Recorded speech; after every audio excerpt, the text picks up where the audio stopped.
भी वोट डाले जाएंगे। यहां पर मौजूदा सांसद प्रदीप कुमार सिंह का मुकाबला महागठबंधन के उम्मीदवार शाहनवाज आलम के साथ हो रहा है। इस सीट पर जहां साख बचाना बीजेपी के लिए एक बड़ी चुनौती है, वहीं आरजेडी की राह भी आसान नहीं है। पेश है एक रिपोर्ट। अररिया नेपाल की तराई से सटा हुआ सीमांचल का वो इलाका है जो कभी प्रसिद्ध साहित्यकार फणीश्वर नाथ रेणु की कर्मभूमि के तौर पर जाना जाता था। इस सीट के इतिहास पर अगर नज़र डालें तो 1967 के चुनाव में यहां से कांग्रेस के तुल मोहन सिंह ने चुनाव जीता था। इसके बाद फिर 1971 के चुनाव में भी वे दोबारा विजयी रहे। 1977 में यहां से भारतीय लोकदल के महेंद्र नारायण सरदार ने चुनाव जीता था। इसके बाद 1980 और 1984 के चुनाव में इस सीट से कांग्रेस के डूमर लाल बैठा के हाथ जीत लगी थी।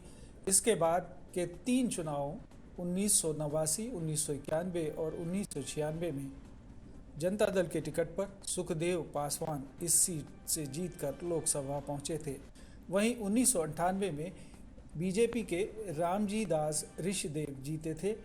1999 के चुनाव में सुखदेव पासवान राजद के टिकट पर जीते, लेकिन 2004 के चुनाव में सुखदेव पासवान ने बीजेपी के प्रत्याशी के तौर पर यहां से चुनाव जीता।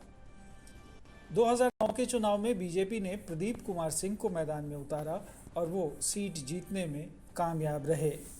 2019 में अररिया लोकसभा सीट पर 62.38% वोटिंग हुई थी। इस सीट पर बीजेपी के प्रत्याशी प्रदीप सिंह ने 6,04,434 वोटों के साथ जीत हासिल की थी। उन्होंने राजद नेता सरफराज आलम को हराया था। सरफराज आलम को 4,81,000 वोट मिले थे। मार्च 2018 के उपचुनाव में अररिया लोकसभा सीट पर कुल 7 उम्मीदवार चुनावी मैदान में अपनी किस्मत आजमा रहे हैं, लेकिन सीधा मुकाबला राष्ट्रीय जनता दल के सरफराज आलम और भाजपा जदयू के संयुक्त उम्मीदवार प्रदीप सिंह के बीच था, जहां राजद के सरफराज आलम ने भाजपा के प्रदीप सिंह को हरा दिया। 2014 के लोकसभा चुनाव में अररिया सीट पर आरजेडी ने फतेह हासिल की थी, जब मोहम्मद तस्लीमुद्दीन ने बीजेपी के प्रदीप कुमार सिंह को हराया था। तस्लीमुद्दीन को 41% वोट मिले थे।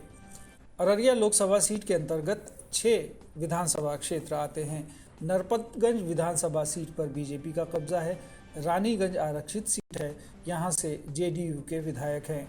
फॉरबिसगंज से बीजेपी के विद्यासागर केशरी विधायक हैं। अररिया विधानसभा सीट से कांग्रेस के आबिदुर रहमान विधायक हैं। जोकीहाट विधानसभा सीट से एआईएम के प्रत्याशी ने जीत दर्ज में आरजेडी में शामिल हो गए। सिकटी विधानसभा सीट पर बीजेपी का कब्जा है। अररिया में जातीय समीकरण की बात करें तो यहाँ मुस्लिमों की आबादी 42.9% है, जबकि हिंदू वोटर 56.6% हैं। मुस्लिम वोटरों की अगर बात करें तो मुस्लिम समुदाय की यहाँ प्रमुख जातियाँ कुल्हिया और शेखरा हैं, जिसमें कुल्हिया सबसे ज़्यादा है। हिंदुओं में यादव और मंडल वोटर सबसे ज़्यादा हैं। कुर्मी और कोयरी मतदाता भी यहाँ चुनाव में बड़ी भूमिका निभाते हैं। अगड़ी जातियों में ब्राह्मण वोटरों की संख्या सबसे ज़्यादा है। बीजेपी ने इस बार अररिया से निवर्तमान सांसद प्रदीप कुमार सिंह को चुनावी मैदान में उतारा है। दूसरी ओर महागठबंधन से इस सीट पर राजद की तरफ से शाहनवाज आलम को टिकट दिया गया है। शाहनवाज आलम पूर्व केंद्रीय मंत्री और पूर्व सांसद मोहम्मद तस्लीमुद्दीन के बेटे हैं। कुछ चुनावों के इतिहास को अगर देखें तो इस सीट पर बीजेपी और आरजेडी के बीच सीधी टक्कर देखने को मिली है।